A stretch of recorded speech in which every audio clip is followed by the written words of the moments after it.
السلام علیکم سامعین، ہم تذکرہ کر رہے ہیں ان سازشوں کا اور ان فتنوں کا جو امت مسلمہ کا شیرازہ بکھیرنے کے لیے سب سے پہلے بنی گئی، اور ان کے بننے والے سرداران کا ضروری سمجھا، جو ان میں سب سے ٹاپ لسٹ پہ جو دو سردار تھے، ضروری سمجھا کہ ان کا الگ الگ تذکرہ کر دیا جائے۔ اس میں حضرت عثمان غنی رضی اللہ تعالیٰ عنہ کی شہادت کا جو پورا واقعہ ہم نے پیش کیا، اس میں مالک اشتر کا نام آیا تھا، اور مالک اشتر کے متعلق پوری الگ سے ہم نے ویڈیو ریکارڈ کر دی۔ اب مالک اشتر کے علاوہ ابن سبا، عبداللہ بن سبا جو ابن سودا کے نام سے مشہور تھا، عثمان غنی رضی اللہ تعالیٰ کے قتل میں اور اسی طرح امت مسلمہ میں فتنہ برپا کرنے والے اور مشاجرات صحابہ کا ذریعہ بننے والے جن دو شخصوں کا سب سے اہم کردار تھا، ان دو شخصوں کے متعلق ضروری سمجھا کہ الگ سے ہم ویڈیو ریکارڈ کریں۔ جس نے مالک اشتر کے متعلق ویڈیو نہیں دیکھی، اس کا لنک ڈسکرپشن میں مل جائے گا، وہ مالک اشتر کے متعلق پوری ویڈیو ضرور دیکھیں۔ اس کے بعد دوسرا جو فتنہ جو اس سبائی ٹولے کا سب سے سرغنہ تھا، وہ ابن سبا، عبداللہ بن سبا تھا، اس کے متعلق ضروری سمجھا کہ ایک ویڈیو ریکارڈ کر دی جائے۔ عبداللہ بن سبا اصل میں یہودی تھا، اور اس نے ویسے ہی مسلمان بننے کا ایک ڈونگ رچایا۔ اصل میں در حقیقت یہ یہودی ہی تھا، اور اس نے امت مسلمہ کی بیخکنی شروع کی، اور سب سے پہلے اس نے شروعات اپنی مدینے سے ہی کی، لیکن مدینہ منورہ میں حضرت عثمان غنی رضی اللہ تعالیٰ عنہ کے خلاف یہ قسم قسم کے شبہات جب پیدا کرنے لگ گیا، تو صحابہ کرام رضوان اللہ تعالیٰ علیہم اجمعین ان کو سمجھ گئے تھے، اور وہ ان کے بہکاوے میں نہیں آئے۔ اس لیے وہاں سے ناکامی کے بعد اس نے بصرہ کا رخ کیا، اور بصرہ میں خوب محنت کی، اور چند دن محنت کے بعد بصرہ میں یہ اپنے ہم نوا اور ایک ٹولہ بنانے میں کامیاب ہو گیا۔ بصرہ میں کامیابی سے ایک ٹولہ بنانے کے بعد یہ کوفہ کی طرف متوجہ ہوا، اور کوفہ میں بھی یہ ایک اپنی فوج تیار کرنے میں کامیاب ہو گیا۔ اسی طرح جگہ جگہ یہ ٹولے بناتے ہوئے دمشق، شام بھی گیا، اور شام میں بھی اس نے کچھ ہم نوا اپنے بنا دیے، اور شام کے بعد یہ مصر روانہ ہوا۔ ابن سبا کا سب سے پہلا پلان کیا تھا؟ اصل میں نبی پاک صلی اللہ علیہ وآلہ وسلم کے بعثت سے پہلے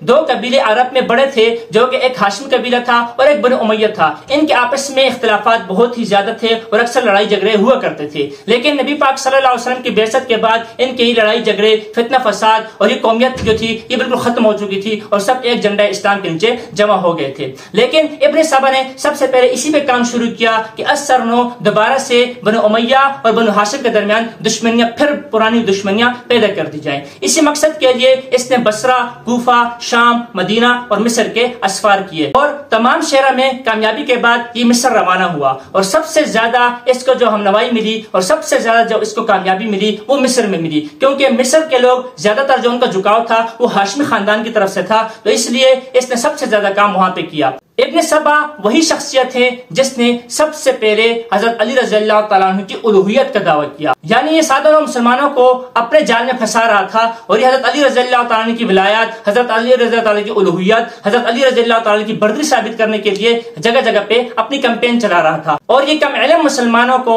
اس بات میں گیر رہا تھا کہ خلافت کے اصل حقدار حضرت علی رضی اللہ تعالیٰ عنہ ہیں، اور حضرت علی رضی اللہ تعالیٰ عنہ کی خلافت کے اس حق کو پہلے ابوبکر اور عمر، اب عثمان رضی اللہ تعالیٰ نے قبضے میں لیا ہوا ہے، تو ضروری ہے کہ حضرت عثمان غنی رضی اللہ تعالیٰ کو ہٹا کے حضرت علی رضی اللہ تعالیٰ کو خلافت دے دی جائے۔ اس مقصد کے لیے اس نے اتنے لمبے سفر کیے، اور اس میں اس کو خواہ تخواہ کامیابی حاصل ہوئی۔ جب پوری طرح یہ جال بن گیا اور ہر شہر میں اس کے ہم نوا پیدا ہو چکے تھے، پھر ایک اور سلسلہ شروع ہوا، اور وہ تھا جیل خطوط کا، کہ مدینہ سے بصرہ، کوفہ، شام اور اسی طرح مصر کی طرف خطوط جانے لگے، اور انہی شہروں سے مدینہ کی طرف خطوط آنے لگے۔ اور ان خطوط کا تذکرہ یوں ہوتا کہ مصر والے مثال کے طور پر بصرہ والوں کو خط لکھتے، تو مصر والے لکھتے کہ اے بصرہ والوں مسلمانوں، تمہیں مبارک ہو، تم تو بڑے مبارک دور میں ہو، تمہارا جو حاکم ہے وہ نیک ہے، صالح اعمال ٹھیک ہو رہے ہیں، لیکن مصر میں تو یوں ہو چکا ہے کہ گورنر جو ہے وہ فسق و فجور کی طرف نکل چکا ہے، وہ شرابی بن چکا ہے، اور وہ ظلم و رعایت پہ ظلم و زیادتی کرتا ہے۔ اس قسم کے مصر سے وہاں خطوط جاتے، اور اسی طرح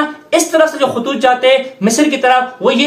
لکھتے کہ اے مصر والو، تم تو خیر خواہی میں ہو، تم بہتری میں ہو، ہماری طرف یوں ہو گیا۔ تو اس طرح الگ الگ خطوط جو ہے نا وہ اپنے حاکموں کے خلاف دوسرے شہروں کی طرف بھیجنے لگے، اور یہ خطوط کا سلسلہ مدینہ منورہ میں پہنچنے لگا۔ شروع میں اس کی طرف تو توجہ نہ دی گئی، لیکن جب بات بہت زیادہ بڑھ گئی اور صحابہ کرام نے حضرت عثمان غنی رضی اللہ تعالیٰ سے مشورہ کر کے یہ طے پایا کہ کچھ غیر جانبدار صحابہ کرام کو اور کچھ غیر جانبدار لوگوں کو ان شہروں کی طرف بھیجا جائے، جو خفیہ طور پر ان شہروں کا جو ہے معائنہ کریں اور دیکھیں کہ ان خطوط میں کیا صداقت ہے۔ تو تمام شہروں کی طرف جو نمائندے گئے اور انہوں نے جو اپنی طرف سے تحقیق کی اور واپس آئے تو یہ پیغام پہنچایا گیا کہ ہر طرف امن و امان اور خیر و عافیت ہے اور جو خطوط آ رہے ہیں ان میں کوئی بھی صداقت نہیں. لیکن البتہ مصر کی طرف جو عمار بن یاسر رضی اللہ تعالیٰ عنہ کو بھیجا گیا تھا، عمار بن یاسر رضی اللہ تعالیٰ عنہ مصر سے واپس نہیں آئے. تو ناظرین، جس طرح یہ خطوط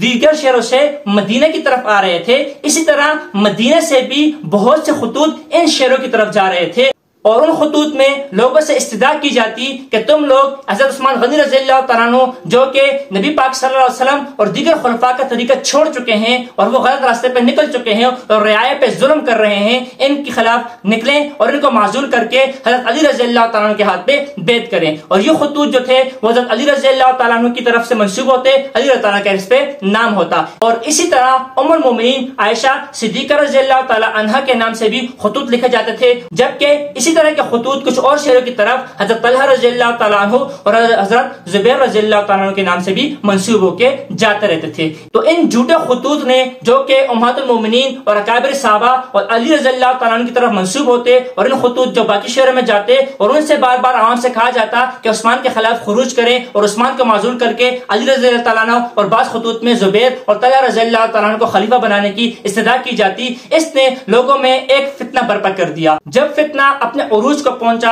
اور تمام شہروں میں لوگ خروج کے لیے تیار ہوئے تو اس وقت ابن سبا نے جو اس کے چیلے تمام شہروں میں موجود تھے انہیں خروج کے لیے خط لکھ دیے گئے. یوں کر کے ابن سبا عمرے کے بہانے سے مصر سے نکلا اور اپنے ساتھ 600 کے لگ بھگ سبائی ٹولہ لے کے مدینہ کی طرف روانہ ہوا. اور اس طرح دیگر شہروں سے بصرہ اور کوفہ سے بھی جو سبائی ٹولے کے اس سازش کا شکار ہو چکے تھے وہ بھی مدینہ طرف روانہ ہو گئے. اور مدینہ میں پہنچنے کے بعد ان لوگوں نے مختلف صحابہ کے گھروں کا رخ کیا. جن لوگوں کے پاس ام المومنین عائشہ صدیقہ کے خط آئے تھے وہ ام المومنین کی خدمت میں حاضری دینے کے لیے چلے گئے. اس طرح کچھ حضرت علی رضی اللہ تعالیٰ عنہ، کچھ زبیر رضی اللہ تعالیٰ عنہ اور کچھ طلحہ رضی اللہ عنہ کی طرف متوجہ ہوئے اور ہر ایک نے ان خطوط کا واسطہ دیا کہ آپ نے ہی ہمیں خطوط بھیجے ہیں، آپ نے ہی ہمیں بلایا ہے کہ عثمان غنی رضی اللہ تعالیٰ کو معزول کرنا ہے اور آپ کے ہاتھ پہ بیعت کرنی ہے. اور میں نے پچھلی ویڈیو میں ذکر کر دیا تھا کہ تمام صحابہ کرام رضوان اللہ تعالیٰ علیہم اجمعین اور عائشہ صدیقہ رضی اللہ تعالیٰ عنہ نے اس قسم کے خطوط سے لا تعلقی کا اظہار کر دیا. جب ادھر سے مایوس ہوئے تو پھر عثمان غنی رضی اللہ تعالیٰ عنہ کی طرف متوجہ ہوئے اور عثمان غنی رضی اللہ تعالیٰ عنہ سے مذاکرات کرنے شروع کیے. پچھلی ویڈیو میں ذکر کر چکے ہیں کہ تمام اعتراضات کے کافی و شافی جواب دینے کے بعد تمام مصر والوں نے یہ اعتراض کیا کہ ہمارے گورنر کا تبدیل کر کے محمد بن ابی بکر کو گورنر تعینات کر دیا جائے. حضرت علی رضی اللہ تعالیٰ عنہ کے مشورے پر محمد بن ابی بکر کو مصر کا گورنر بنا کے واپس بھیج دیا گیا. محمد بن ابی بکر اپنے قافلے کو لے کے مصر کی طرف روانہ ہوئے. تو جب یہ بھی راستے میں ہی تھے کہ ان کے پاس سے ایک اونٹ پر ایک جو ہے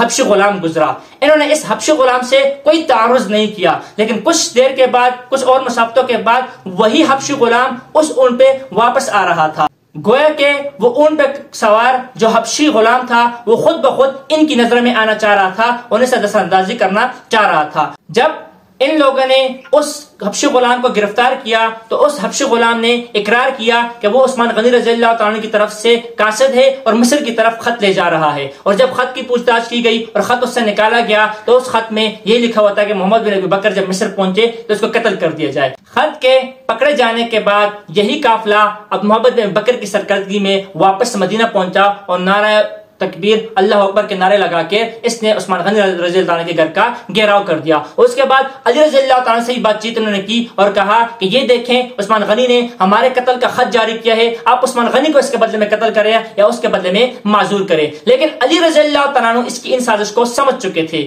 کیونکہ یہ محمد بن ابی بکر مصر جا رہا تھا اور راستے میں قاصد پکڑا گیا تو محمد بن ابی بکر وہاں سے واپس آیا تو صرف مصر کے قافلے کو واپس آنا تھا، باقی بصرہ اور کوفہ کے قافلے کو ابھی علم نہیں تھا. لیکن اس خط کے پکڑے جانے کے ساتھ ہی جب یہ مدینے میں واپس پہنچے تو بصرہ اور کوفہ کے سازشی گروہ بھی ان کے ساتھ واپس پہنچے. تو علی رضی اللہ تعالیٰ بھی سمجھ گئے تھے اور دیگر صحابہ اکابرین سمجھ گئے تھے یہ کوئی بڑی سازش ہو رہی، کیونکہ اس سے پہلے بھی خطوط پکڑے جا چکے تھے اور اب یہ خط بھی پکڑا جا چکا تھا. تو اس وقت جو یہ دور چل رہا تھا اس دور میں اس قسم کے خطوط بہت زیادہ چل رہے تھے جس میں صداقت اور حقیقت کوئی بھی نہیں تھی.